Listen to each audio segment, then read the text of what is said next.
มือฟังเองตะกา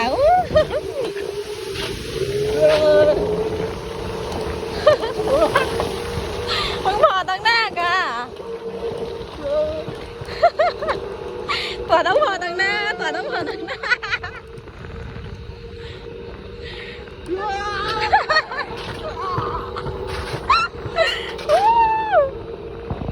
ลุงรวยแล้วว้าวเอ็กเสียงดังบวยหน้านี่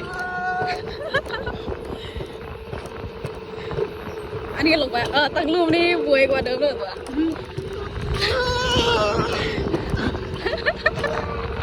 ตัวต้องมองตั้งหน้ากันอันนี้บวยเด้อไปได้